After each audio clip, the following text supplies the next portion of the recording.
In this gathering, I'm going to reveal how to silence the noise of the ego to finally hear the call of your soul and reconnect with the strength of your lineage in just a few minutes. The modern world tries to turn your purpose into a commodity, but every day that you ignore that inner voice, a piece of your vitality fades into the void of regret. With more than 40 years dedicated to listening to the arts and philosophy, I've learned that true mastery isn't about accumulating, but about honoring those who came before us to sustain those who will come after. Perhaps you feel that it's too late or that your mind is too noisy to hear the sacred. But ancestry doesn't speak in shouts. It whispers in the pauses between your thoughts. By the end of this video, I will provide an ancestral silence practice that you can apply today to feel the ground of your existence once again. What you are about to hear isn't a self-help manual, but a map for your return. Often, the feeling of being lost is nothing more than the call of an ancestry that has grown tired of being silenced by the rush of the modern world. Today, we will explore what the great African masters and the psychology of the soul teach us about the courage to be authentic in a world of copies. Imagine that your life is a living temple. Every choice, every renunciation, and every silence are the stones that support this sacred building. But what happens when we try to build our story on the shifting sands of others' expectations? The price is high. We pay for it with our own soul. In this video, we will dive into the concept of Ubuntu, the understanding that our humanity is tied to the humanity of others and to those who came before us. We will understand why your path requires a discipline that the market doesn't understand, but that your heart recognizes as truth. Prepare yourself for an awakening that doesn't seek instant miracles, but a solid, ethical, and deeply human inner transformation. This is your moment of pause. Let the words of thinkers like Mogobe Ramose and the wisdom of your ancestors guide your inner listening from this moment on. There is a hunger that no material banquet can satisfy, the hunger for meaning. In the Bantu tradition, the life force, or NTU, demands integrity. The ancestral call isn't a fantasy of success, but a direction that burns in your chest when the dream stops being about the ego and becomes destiny. Living a life halfway is the most expensive shortcut a human being can try to take. It's paying with your own light to maintain the shadows of comfort. To access this true presence, the toll is silence. You must renounce the distractions that fragment the soul so that the melody of your story can be heard. Remember, your biology responds to your spirituality. If your calling is deep, it will test your discipline, because only what is refined through conscious effort can sustain the legacy of light you came here to manifest. But this manifestation faces a silent enemy: hesitation. When we stop halfway, we aren't just resting. We are allowing, almost, to become our new home. Almost is an invisible prison where frustration consumes your vital energy. In African philosophy, the words of an elder remind us that, when an old person dies, a whole library burns down. What happens to your inner library when you give up on yourself? Regret hurts more than failure because failure is a teacher, while regret is a ghost. Often, fear disguises itself as prudence to make the ego retreat before the portal of transformation. But the seeker's loneliness is temporary. The vacuum of a life unlived is what is permanent. As the Ubuntu ethics teach us, I am because we are, and if you do not flourish, the web of life feels your absence. The call is still beating in your chest. Hear it before the noise of the world becomes final. And so that this call isn't lost in the passing enthusiasm of an afternoon, we need to understand that the soul doesn't operate on clock time, but on the time of the seed. This is where the wisdom of our ancestors teaches us the art of staying. Ancestry is in no rush. It knows the rhythm of the seasons and the patience of the seeds. We live under the tyranny of urgency, but inner transformation requires time to mature. We must replace the euphoria of the beginning, which is a flash in the pan, with the strength of constancy, which is an eternal ember. In the desert days, when the urge to quit everything appears, it is discipline that sustains the traveler. Discipline is not a punishment, but the soil where freedom grows.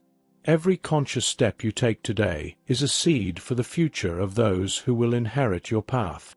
As the proverb says, if you want to go fast, go alone. If you want to go far, go together. And your ancestors walk beside you in the listening of the soul. This listening, however, requires an emptying. You cannot fill a cup that is already overflowing with useless burdens.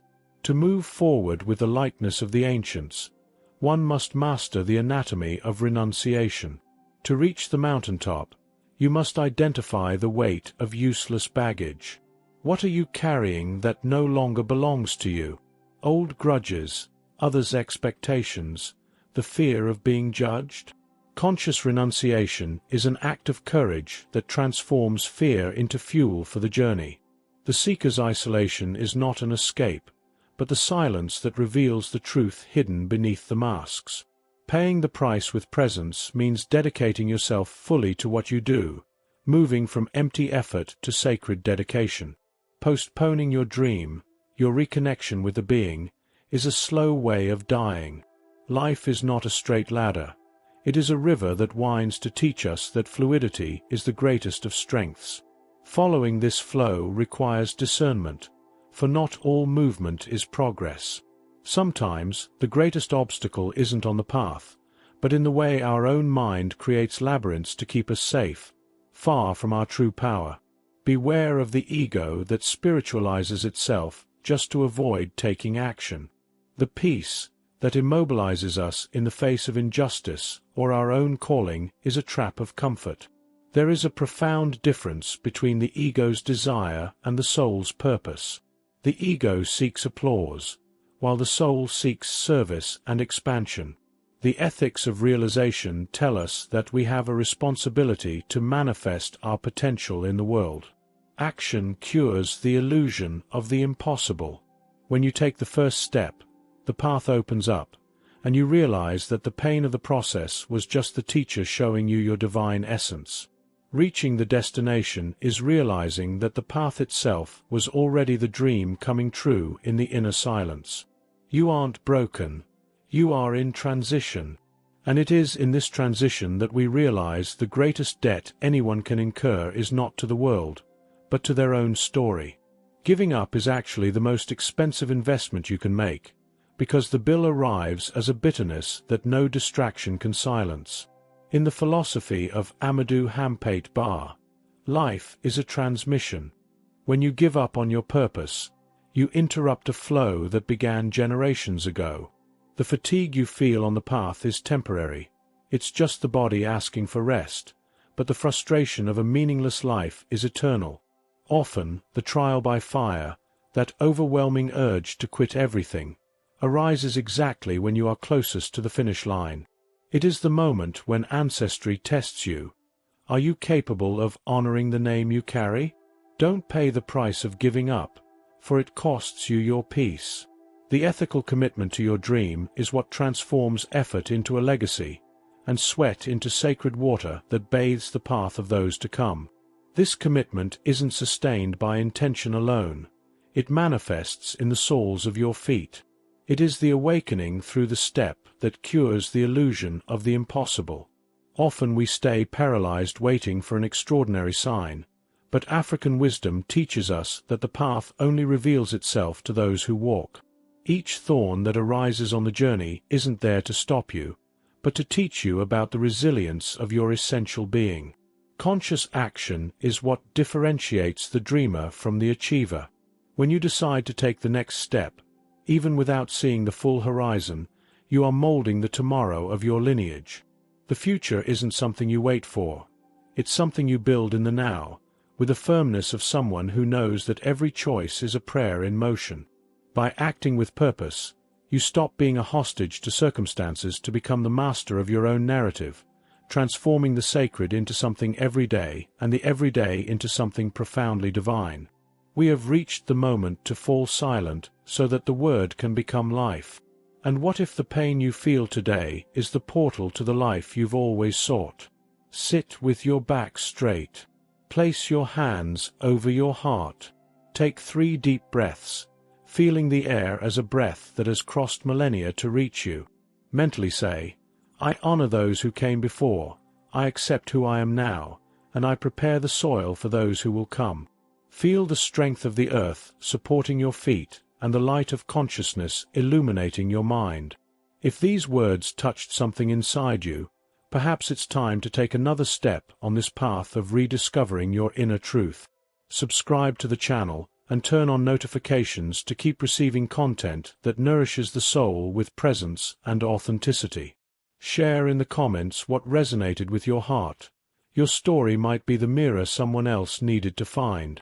If you are looking for a safe harbor, know that our community is the sanctuary where fertile silence is shared and deepened.